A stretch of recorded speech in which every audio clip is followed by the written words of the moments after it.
Let's pivot to the AFC West, though. The coaching in this division is off the charts. You have 5 combined Super Bowl titles in 9 combined appearances, a trio of national titles at the college level. So it's safe to say that these guys know how to win. But the question is, do they know how to beat Kansas City and Andy Reid? Of course, the Chiefs have run this division for the 9 consecutive seasons. And as we hear from Andy Reid ahead of the season, it's just business as usual. Main thing is urgency. You know, the urgency, just keep that up. Everybody's expectations are high amongst the team, amongst everybody around. So, but it comes down to the work that you take care of here and the foundation that you build here. Andy, what did you see from Josh Simmons his first day out there?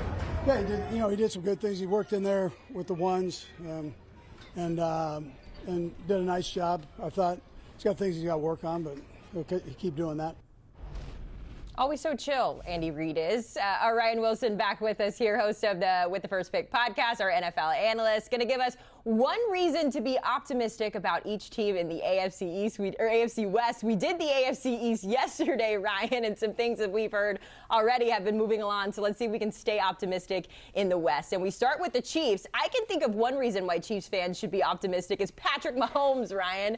But what else are you looking at when it comes to the Chiefs and their season outlook? Yeah, the easy answer, of course, is Patrick Mahomes and the man we just saw there, Andy Reid. But they also went about beefing up the offensive line, which was incredibly important because we saw Patrick Mahomes take a beating down the stretch in much the same way he did back in that season where they lost the Super Bowl to the Tampa Bay Buccaneers. And what did the Chiefs do after that? They went out and beefed up the offensive line. They signed Jalen Moore to play left tackle. They drafted Josh Simmons at the bottom of the first round. If he had been healthy, he might have been a top 10 pick, and he could end up being the best offensive lineman in this draft class. And the point here is you have to keep that man right there upright. And if you're able to do that and keep him healthy in December and January, there's no reason to think this team won't be back in the Super Bowl for the 3rd straight year and win the division for the 10th straight year. And Haley, we're going to have to start having conversations about, is this team a bigger dynasty than the Patriots if we continue down this path, because they have been absolutely dominant for the last decade. That's always the conversation, right, Ryan? Is this a dynasty? Is this dynasty better than the last dynasty? We'll have to wait and see when it comes to Kansas City. We do know they have an NFL high 7 primetime games this year, and I feel like if you're a dynasty, you get a lot of those, so we'll leave that where it is. Let's talk about the Chargers next. They are entering year 2 under Jim Harbaugh. Year 1 saw Justin Herbert throw just 3 interceptions. That's the second fewest all time in a single season with 500 or more attempts. He spoke this week at training camp about what growth looks like for that duo. Before I ask you why you're optimistic about the Chargers, let's listen into Jim Harbaugh. Yeah, he's got the keys to the car. And he understood it really well last year. I mean, him and Greg Roman are the 2 most knowledgeable people of the system. He's just that smart, and everything about his game is you wouldn't change a thing, and yet he's still going about every single day trying to be better today than he was yesterday. So Harbaugh is optimistic about Justin Herbert, but are you optimistic about what this team can do, Ryan, and why? Right, and Justin Herbert is going to be the big, critical, key component to how this works out. By the way, I love Jim Harbaugh talking with his hands. I just now noticed that he does it a lot. He does it a lot. Like he's orchestrating the conversation.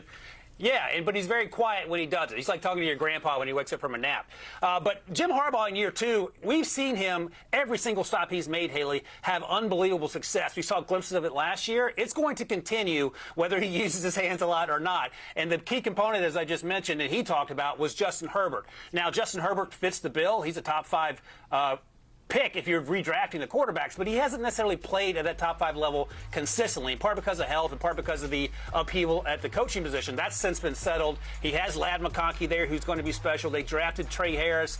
Yes, Mike Williams retired, but I don't think that's going to affect how this offense works because it's going to run through the running game, which starts with Marion Hampton, who they drafted in the first round. I have high expectations for this team, in part because of Justin Herbert finally taking that next step, but mostly because Jim Harbaugh convinces everyone who works for him that they are the best at what they do, and it shows up on the field. And year 2 is typically when things start to turn the corner, and I expect that to be the same case for Justin Herbert and the Chargers. You mentioned Mike Williams. I had a chance to catch up with the Jaguars cornerback Jordan Lewis earlier today for a feature that's airing over on CBS Sports HQ, and he talked about Mike Williams retiring. He had a funny tweet where he was like, Man, Mike Williams had one of Jim Harbaugh's workouts and called it quits. And so obviously it is very intense out there for those guys. So we will keep our eye on the Chargers and those expectations. Let's talk about the Broncos. Ryan, we know they took a major step forward last year under rookie quarterback Bo Nix. They snapped the longest ever playoff drought post-Super Bowl win. The defense, though, back in 2015 when they won that Super Bowl was really good. Kind of feels like they're trending in that same direction. But is it enough, Ryan, for them to hoist a Lombardi? What do you think when it comes to Broncos? I don't know if it's enough for them to host a Lombardi, but it's enough for them to make a deep playoff run and to give the Chiefs a handful every time they meet up with them. Because the funny thing is, 12 months ago, there were so many holes in this roster, and it started with quarterback, and everyone, myself included, said Sean Payton was just being a little arrogant by taking Bo Nix 12th overall. Well, the last laugh is Sean Payton's to enjoy, because Bo Nix had a fantastic rookie season. They went out and got Evan Ingram as that move tight end, and his athleticism is going to shine. They have Cortland Sutton. They have the running game. They drafted R.J. Harvey and signed J.K. Dobbins. And that defense that you talk about, it starts with Pat Surtain II, is absolutely dominant, and I expect it to be better. And if you can hold, quotation mark, the Chiefs to 21 to 24 points, you're going to have a chance. Now, if they're scoring 30 points a game, that's a different conversation.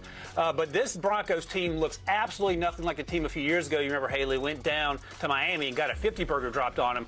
They're one of the best teams in the AFC, and I think not only are they going to be a playoff team, I want to see how they match up when they face the Chiefs twice a year as we start this season here in a few weeks. Yeah, I was going to say last year they had a great game against the Chiefs back in November. It was a 2-point game where Bo Nix almost had the heroics. So it's been close in the past. We'll see how it looks in 2025. Let's talk about the Raiders, Ryan Wilson. We go from a rookie quarterback in Denver that exceeded expectations last year to a rookie running back looking to do the same in the Sin City. We're going to talk about Ashton Jeanty in a minute. But first, I want you to listen to Geno Smith on his mentality going into his new team with the Raiders. I thought we did some really good things out there. I thought we were great at the line of scrimmage, used a lot of cadence, and overall, man, a lot to improve on. So, it's just the first day. We call it the acclimation day, so really just getting back into it, and I thought guys did a great job. Practice felt smooth out there, and that's what you want. Man, Geno just looks like a dude, doesn't he? Just watching him talk about the expectations out in Las Vegas. And there are a lot of them, Ryan. You've got Pete Carroll and Geno trying to resurrect a Vegas squad that went 14-3 last year. Where are you seeing the optimism? Well, it's football season, Haley, because I have to say Geno's name, his Christian name, Eugene Cyril Smith III, is going to be a big difference maker for the Las Vegas Raiders, in part for the reasons you talk about, the leadership qualities he brings to that team, in part because of the way he plays football. And you also mentioned Pete Carroll. Is there anyone more upbeat than Pete Carroll? Maybe other than Jim Harbaugh. I love having these two old-timers in the same division, and they both act like they're 35 years old. And then, of course, there's the run game, which is going to help Geno Smith. And it's also what Chip Kelly, the new offensive coordinator, loves to do. Every single stop he's made, whether college, NFL, back to college, and now the NFL yet again, is about establishing that run game. And that brings us to Ashton Jeanty, who is going to take a run game that was not even JV level last year for the Raiders. It was so bad. And it's going to make him one of the best run game units in the NFL.